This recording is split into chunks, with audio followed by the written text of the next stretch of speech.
So people have been asking why I maced somebody the other day.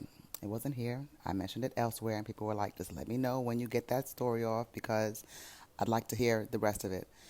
I warn you all that this story is not easy to take for people that are triggered by anything that has to do with acts of violence, sexual abuse, anything of that nature. So I do suggest that you just click out. I'm going to tell you right now, before and after anything, I am fine. I'm completely okay. I have so much hood PTSD. I just come to just expect and take things as they are and just remedy them as I have to. So now I'm going to start a story. I was coming back from Tribeca because I had went to pick up my press pass for the Tribeca Film Festival.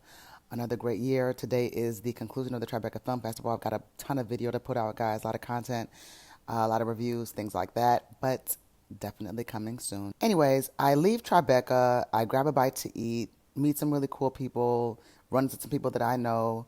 I head to Union Square. So let me just put it like this. I'm shaped a certain way. Because of the way that I'm shaped, I receive a certain type of attention. I'm not putting this on how, it doesn't matter what I look like. I'm just telling you, the way that I'm shaped, people just approach me a certain kind of way. So I have to really, really be like, my head is always on swivel because I don't know what it's giving. And so I just got to kind of just really be like, yo, you got to relax, like what you're saying is crazy, how you moving is crazy, and you're just way too close. So I'm going to tell you guys where I was because I don't really care. I want this person to recognize me. I want this person to recognize me because if you want some more, you're going to get some more. We could do a round two, or we can go hand-for-hand combat. I do not care. When it comes to disrespect, anyway, anybody can get it. Do not disrespect me because you're going to come and you're going to get yours. And I do not operate the way y'all do. That's why I do not beef on the internet. I do not sit here and talk crazy to whomever entities online. The internet is not real to me, but I have a real life, and I handle real life in a real life way. I'm walking down Union Square, like right on 14th. And this guy is like walking toward me, and he's just like, whoa, like kind of I guess just caught his interest. And it wasn't even like the dude he didn't look no kind of way, like he didn't look dangerous or anything like that, but it just was too much, you know? So he's walking towards me, he's like, hey, I'm gonna get you. I'm like, no, relax. I like really have to say, no, it's all good. You can get my attention. I'm not going to be mean to you, but you're just too close. I'm literally like social distancing with my arm, like, bruh, you're too close to me. You're too close. No, it's all good. I'm like, no, it is all good. I'm not saying it's not all good. I'm just saying, whatever you're trying to say or however you're trying to talk to me, like, it's all good. Just stay there. And I'm going to just keep it, because we are walking in opposite directions too. So it's nothing that you want from me. You know what I mean? Like, it's nothing he wanted. It's just you just trying to get my attention to talk some nonsense. But again, I don't have to be mean about it. It's just like, yo, right now I'm just not comfortable. So just, stay over there and like have whatever conversation. So this man gets inches in a little bit, like close, like a real slight inch in, and just grabs, not squeeze, but he like grabs my ass. And I'm not playing, y'all. He really grabbed okay? So now I'm tight because I already see where this is going, and I'm not going to take it because you cannot do that to me and not have to face repercussions. Y'all, so then I just start running after him. That's just my instinct, is to start running after him. So he's a little shocked because I'm like, yo, what the F was that? So I'm running. And I started screaming out to try to get somebody to stop him. I'm screaming out like, yo, he's an R word. He's an R word. Yo, stop him. Nobody comes to help me. Nobody tries to help me. Nobody. Then I also started screaming out, he is an S-A-er. Okay? Stop him. Nobody does anything. Yo, I owe all of them people mace that I was walking past. I should have just been macing the whole sidewalk. That's what I should have did. Anyway, as I'm running, the way he's running, I could tell he been here before. He's somebody that does petty crimes and things like that, because he's running in a way where he's kind of like zigzagging, bobbing and weaving, and he's not running like this ain't no Usain Bolt activity. He kind of like, it's gliding, but it's fast. So I already knew, like, I'm like, yo, this dude really think he's going to lose me. He think he's going to lose me. So I do lose him. But I know better. I know what I know. And I move how I move because I know things. So I see a lamppost in a mailbox. Naturally, I take on my mace. It's police grade mace, y'all. But this is police grade mace. Like, this is a joint with the red dye, and that burns so bad that like it will take a grown man out. It'll take anybody out. So I'm hiding, right? And I see the dude in the distance, and I'm like, I know he's going to double back. I know he has to come back this way because nobody goes the direction of where he was going. I just knew he had no business out there. So I see him walking, getting a little closer to me. When I tell y'all, I jump out from behind the lamppost in the mailbox and I spray this dude. I'm so accurate. Yo, I'm so accurate. I'm accurate with, you want to play games? You ain't got nothing on me. I've been to the range. I will put holes in the paper right where they need to be. I am accurate. So if you give me something like a little can of mace, it's on. It's up. It's up. Look on that man's face when I jumped out like I was a jack in the box. Like, yo, he was like, and then when I maced him, because I'm telling you, this mace burn. He's like, oh, ish. And then he's like, well, he is running the other direction. I said, that's what you get. Do not with me, okay? Because this will be something else. You're going to have other type of problems.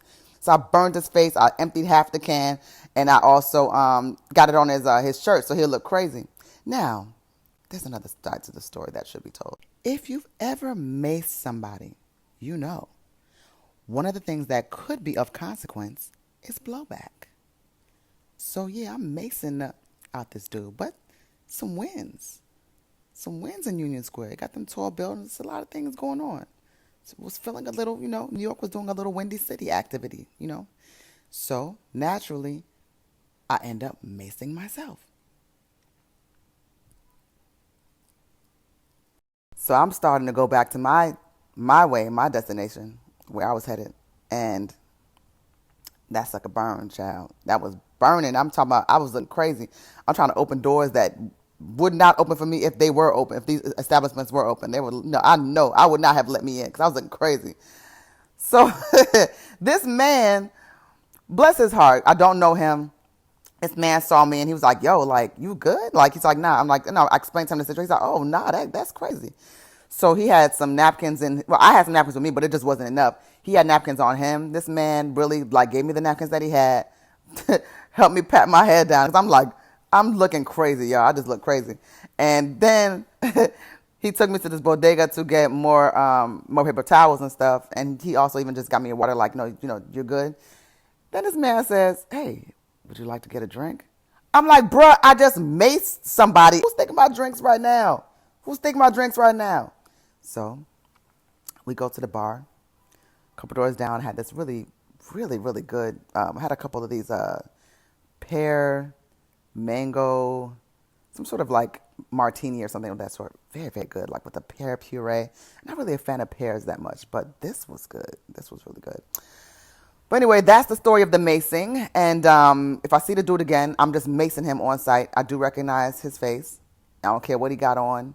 He could have on a Captain America costume. I'm going to keep macing that dude for the rest of his life. So he better stay out of Union Square. He better stay out of the city. He better stay out of the boroughs. When I see him, it's on. Because I'm always getting more mace. I'm always have it on me. And you know something, y'all? This is why, when you have to know your nature as an individual, like where you're willing to take things. You feel me?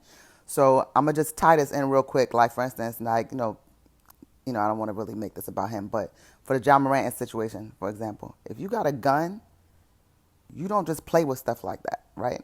So if I'd have had a gun that day on me, I already know where this would go. You feel me? So it's like, you got to be prepared for the consequences of your actions.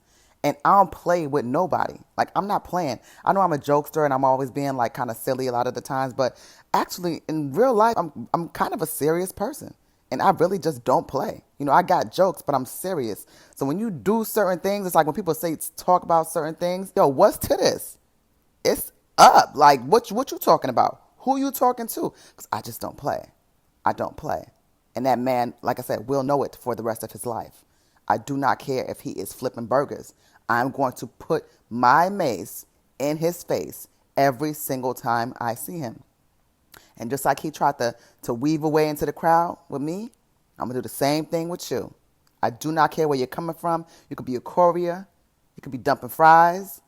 You could be coming from the office. You could be scanning your badge into work, whatever. You have a permanent enemy in me.